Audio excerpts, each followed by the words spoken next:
Hi, Dr. Darnise here with another episode. I want to talk to you today about scarcity mindset around money, fear and shame around money, and how it is sabotaging us, especially as Black people, Black women. It is sabotaging us. We have typically an aversion to dealing with money in a healthy way, looking at money. Um, Understanding how to use money. And I want to share something that an event that I went to where this became so obvious to me, and it's just been on my mind because I'm like, this is the reason why a lot of Black businesses can't get off the ground. This is why you may be thinking, yeah, I would love to leave my job and start my own business or, do something entrepreneurial, but you can't figure out the money part. And so you stay in a job that you hate, or, it's just time to make a change and you can't figure out how. By the way, that's what I help women do, right? I literally wrote the manual, right? Here's 40 something back there. I wrote a manual, that book, to help Black women make these big changes in life. But my point here is that oftentimes it's the money, and that's a very real thing. I mean, I'm not trying to dismiss it and say, oh, you shouldn't worry about it at all. You can't think about money, just make a big leap. No, what I want to say is we can create a plan for ourselves to step into the next episode and have a good foundation, a good financial foundation. But what that requires is that we actually pay attention to our money and that we look at it. And, I don't tell you all of this as somebody who has mastered it and never have to deal with it again, because I don't think life is like that. When you gain a certain level of mastery or good skill set over something, life just ramps it up a little bit, right? A little bit more, and because life is all about growing. And so when you think you've mastered something, when you think that, oh, I got this all figured out, or I don't have to worry about that anymore, life throws you a curveball and says, oh, yeah, what about this? And it just means that maybe the amount of money that I think about or worried about is higher, feels like an investment to me, right? And then it kind of triggers me in a certain kind of way too. But what I've learned over the years is if I get triggered by it, it means that I need to pay attention to it. And what I experience a lot with my clients and just, kind of seeing people out at this event I'm going to tell you about in a moment, seeing people in action is that we hide from it, we run from it. And so I notice with myself, if I'm doing that hiding, running, it means, oh no, pay attention to it. Oh no, look at it. Oh no, make a decision based upon what actually serves you, not based upon a scarcity mindset, right? So the difference is I've learned to understand what being triggered means. It doesn't mean shut down, do nothing. It means pay attention to it, have some self awareness, make a decision that suits the moment, not the fear. All right, so my point with this video is really 3 minutes in. My point is that many of us are so afraid to look at our money that we are sabotaging ourselves. We can't do anything because we don't have enough money. We don't think we have enough money to make moves. And that could be, to buy a new car or to go on a big vacation or to start a business. It doesn't even matter what it is. The thing is, we get hung up because we are afraid to deal with money because all kinds of messaging we got when we were kids. There's often a lot of shame attached to money. One thing Americans don't do is talk about how much money they make. I mean, unless they're like multimillionaires, then people talk about it, right?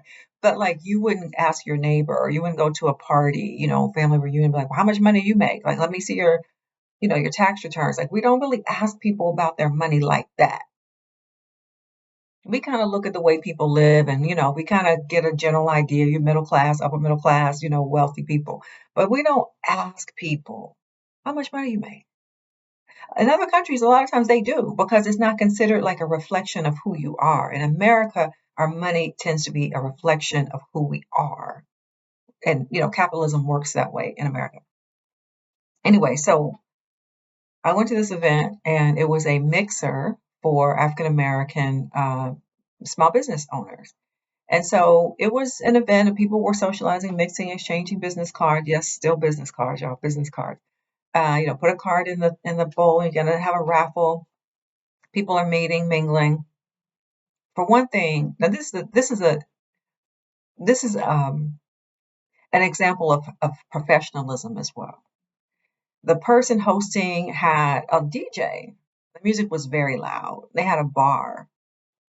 No problem with the bar, no problem with the DJ per se, but it was very loud, as if we were at the club.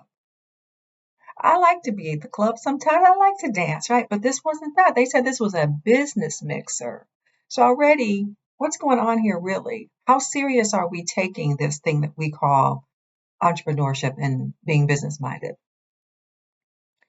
Also, there was one person in the room, it was a group of people who had co sponsored. There's one man in the room who doesn't look like us. You know what I'm saying? He does not look like us. Okay. So I'm like, wonder what he's doing here. Eventually, he was introduced as a banker who represents a certain bank. I said, oh, I need to go talk to him. And I was noticing if other people, because I was thinking he was going to be hard to get to because there's so many people who would want to go talk to him. Guess what? Nobody was talking to him. This is a room full of people who say they're entrepreneurially minded, that they want to do some things in the community. They wouldn't talk to the banker. And it just struck me. I said, this is because a lot of us are afraid. We're afraid of what that banker is going to ask, the kinds of questions that he's going to ask. He's going to ask, how much money do you have? What's your credit score? He's going to say, well, I'm going to run your credit. I'm going to look at this. What's your tax? How much revenue did you bring in last year? What's your projection for your revenue for this year? Yes, he is going to ask you those kind of questions. Yes, he's going to ask you all those personal questions. But that's the way we get business funding. That's the way we use other people's money to start our thing. And see, people who already have money, people who are already doing business, they understand that already. You go to the bankers, you go to investors to get the funding. You don't pull out every dime you have from your own savings account. You don't put your own house up. Not if you don't really have to. You go to the investors and you go to the banker. Isn't that what wealthy people demonstrate to us all the time? You go to where the money is and you use what? OPM, other people's money. But oftentimes, Black people starting businesses, we won't do it. Now, granted, there are some banks who they got all kind of discrimination charges because they don't necessarily treat us justly. But you know what I say to that? They're gonna have to tell me no to my face because I'm going. And this is what I'm encouraging. That's why I'm making this video because, this channel is really all about the uplift of Black women. And part of our uplift is our mindset around money, our mindset around a lot of things, right? Love, money, relationships, vocation, spirituality, all of those things, uplift. So I would be remiss if I didn't talk about money.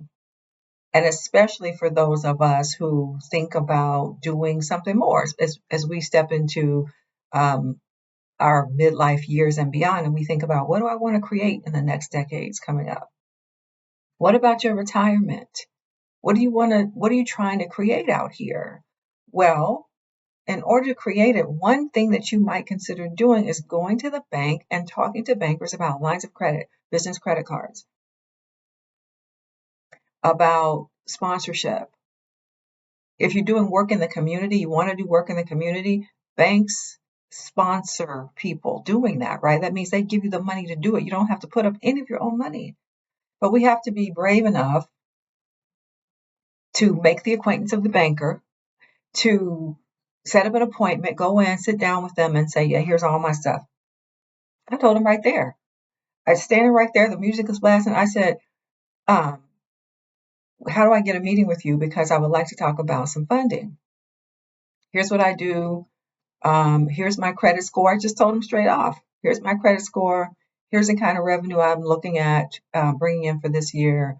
What kind of products is Bank of, well, in this case, it's Bank of America. I wasn't going to name them. But anyway, what kind of resources do y'all offer? He said, "Oh, well, this sounds very interesting. Why don't you come in?"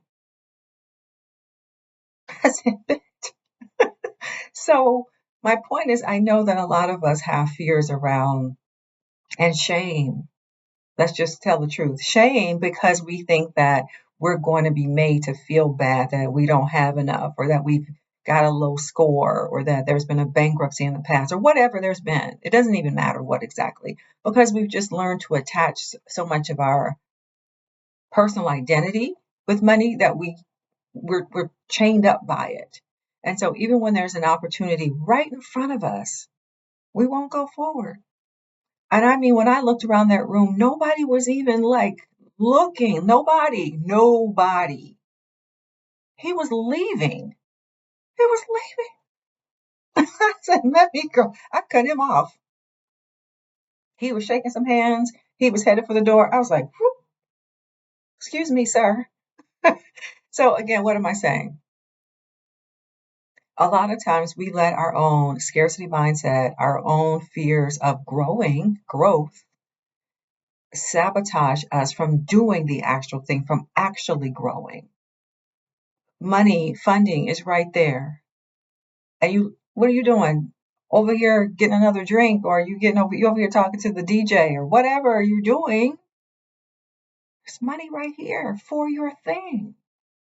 So I just want to encourage us. Listen, um, I'm about to open up a new cohort for my Black Women at Midlife coaching group. And so one of the things that we talk about is the uplift, right? Growth, uplift, and the expanding our mindset. Because in order to change your life, you have to be willing to change your life. And it means that you have to start doing some things differently. And even though you're afraid of doing them, that's why I have a community, because we support each other, right? I'm sharing all kind of information with people who are going to ask me, well, how do you do that? When you go to the banker, what do you have? What do you need to have? What do you say? What is the conversation like? What happens? Those are the kind of things that I share with my people who are coaching with me.